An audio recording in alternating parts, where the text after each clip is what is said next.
Texas A&M is swinging big for 2025, securing the commitment of former Mississippi State wide receiver Mario Craver. So let's break it on down. What does the Birmingham native bring to Aggieland? Welcome on into SEC Unfiltered. He's Dave Shumate. I'm Cole Thompson, and today we grade the addition of the newest Texas A&M pass catcher. Real quickly, make sure that you like the video, hit the ring notification down below, and subscribe to the channel because we talk college football every single day. Download the podcast version of the show wherever you get your podcast listening systems.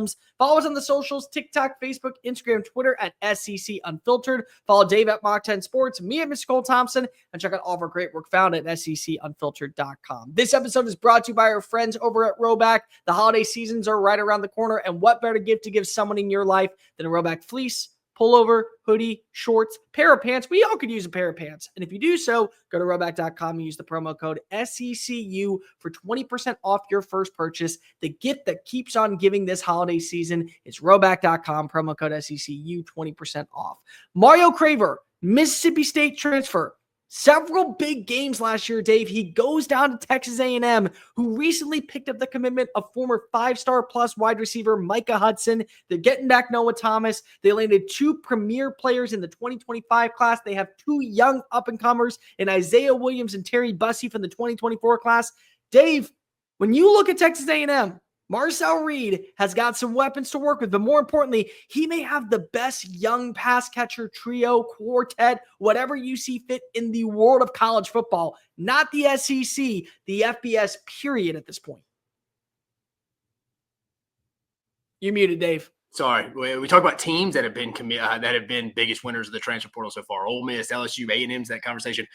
Individual player who's benefiting from this, you just mentioned him, Bear. Marcel Reed. You're right. A&M, I keep taking the words right out of your mouth there. A&M may have the best young wide receiver unit where I'm talking about guys who have multi-years left on this roster to play. Hopefully they stay. I mean, Noah Thomas is back. Terry Bussey, you mentioned him. Jerome Miles, the kid they just signed from Utah, is an explosive, take the top off the defense guy. They got Micah Hudson from Texas Tech recently. And then obviously we're talking about Mario Craver now. No one could be more fired up than obviously Holloman Wiggins, the wide receivers coach, and then our guy Marcel Reed. So, I mean, he is the biggest winner from an individual player standpoint, I think, in the SEC from the transfer portal with how Mike Elko and the entire Texas A&M personnel staff has built this young wide receiver unit. When you look at Mario Craver, explosivity is exactly what you can describe him as. He had 5 games where he averaged over 20.2 yards per catch, including 37.5 yards a catch against Georgia, 54 yards a catch against Eastern Kentucky, 20.7 yards a catch against Florida. Finished the year 21.6 yards per catch, 368 yards on 17 receptions, 3 touchdowns. He also was utilized a little bit in the rushing attack. He is an explosive playmaker. I think the big part is you got 3 years of eligibility left with him, the way that you do with Micah Hudson. And that includes the 2 young guys you just brought in and the 2 guys you brought in 2024 to where everyone can have an assigned role. The veteran of this team is going to be Noah Thomas. He is going to take on the mantle of being the alpha. But everyone else, you can kind of rotate in. If you want a great route runner, you're going to utilize Micah Hudson. If you want a great vertical threat, you're going to utilize Mario Craver. If you feel really good about Isaiah Williams and what he brings to the table, you can just run verts and have a guy in Marcel Reed uncork one down the field. I like the aggressiveness of Texas A&M to start swinging. They realized that last year, one of the downfalls of this team was they were so dependent on Marcel Reed's legs. But Marcel Reed's got an arm. I mean, if you go back and you watch the Texas Bowl game against Oklahoma State in 2023, he was making some throws that were right on the money and really beneficial to his success. I think that when you bring in another year of the system underneath Colin Klein and you trust that he is now bona fide QB1, they brought in Jacob Zeno to be a good backup, a good teacher, a mentor of sorts. You're going to have a lot to look forward to offensively. And this is very weird because of when you talk about Mike Elko, it's a defensive-minded coach. Yet here he is swinging big in the portal to bring in the right personnel on the offensive side to give his defense a chance to maybe miss a tackle or 2 and not have to get that 3 and out every single drive. No, you're right, Bear. Something we talked about, like who can step up on the outside. We saw Moose Muhammad really was just inconsistent, kind of had some off-the-field stuff.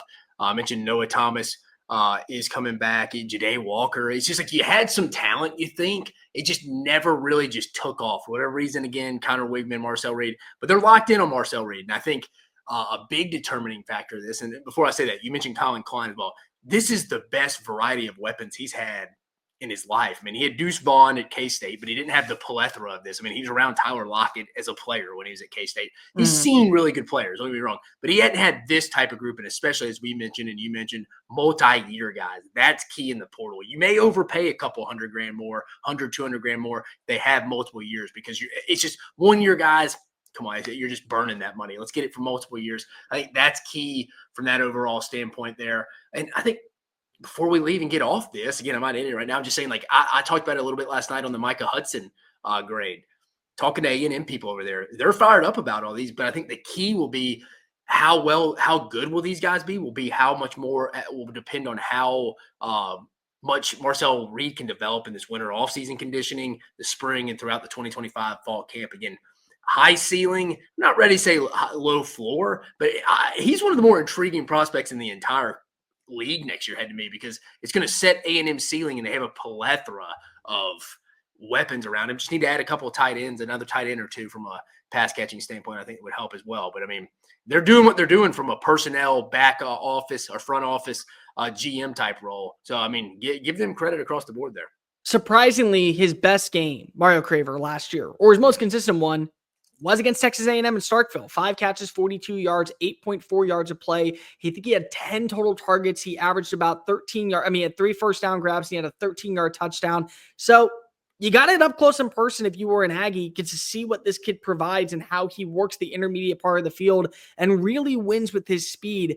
He was getting looked at by a multitude of schools, including Tennessee, Penn State, Ole Miss, South Carolina, Oklahoma, Michigan, LSU, Florida, Alabama, Auburn. And he chose to be an Aggie, which I think is a really big step in the right direction, because if some of these teams mentioned, they're going to finish with better years. And they've proven that if you go to this program, you end up making a name for yourself at the NFL stage. A&M hasn't had a 1,000-yard receiver in 6 years, 7 years. Craver may be that guy. Hudson may be that guy. But you're guaranteeing that if a quarterback like Marcel Reed can't be able to work with a cast of characters, more importantly, if Holman Wiggins can't work with these young up-and-comers and kind of truly develop them the way that he did when he was at Alabama, change is necessary in College Station, because if you're putting your money where your mouth is, you're making sure that you're swinging big for 2025. You establish the culture in year one. Now you're going out and you're building your foundation to be a playoff threat year in and year out underneath the Mike Elko regime.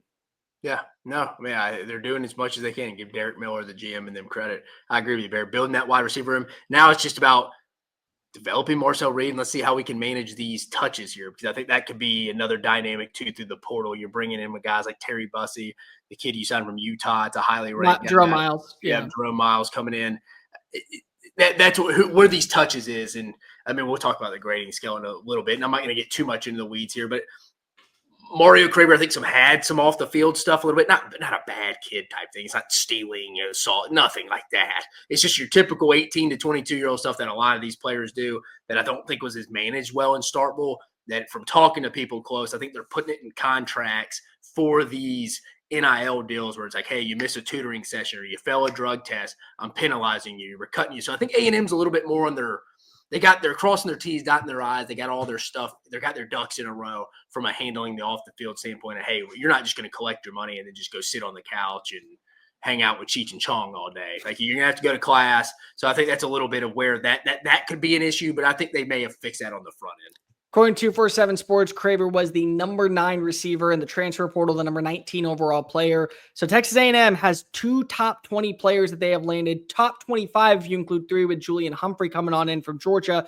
Dave, let's talk about the grading scale. So you brought this up before.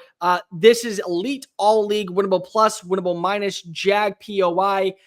When you look at a guy like Craver, his upside, the speed, the catch radius, him being able to be a consistent weapon as a freshman out at Mississippi State, what do you give this kid?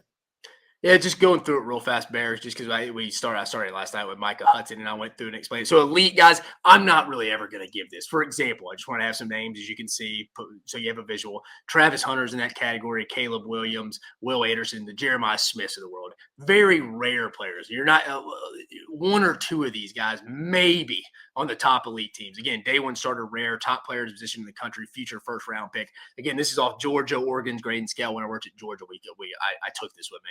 But then all league, it's where a lot of your top players are. For A&M perspective, they remember these guys: Walter Nolan, Reuben Owens, Shamar Stewart. I would put in this all league star category. For sure, year one or year two starter, has the talent to be an SEC contributor year one, projects to a future all conference player and a high NFL draft pick. If you see these offer takes, that's just more the call to action on what you would do with a kid.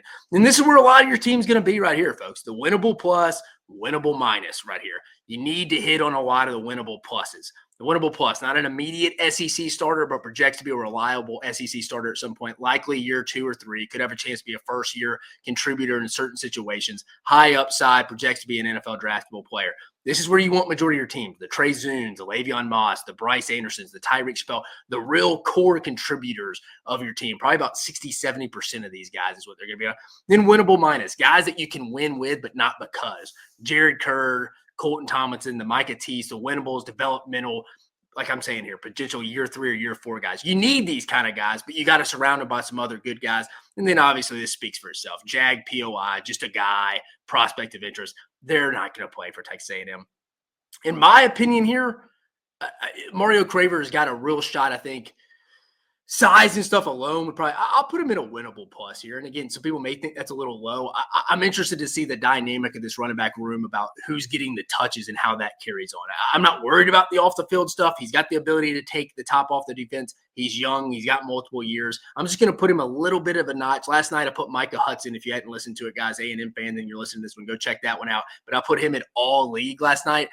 I like the personal measurables there a little bit more. Mario Craver a little bit undersized. Therefore, I'll put him in a winnable plus. That's not a bad grade, folks. That's just you're going to play with the majority of your guys there. I just want to see the sustainability, productivity carry on to next year and see if he can play a whole season.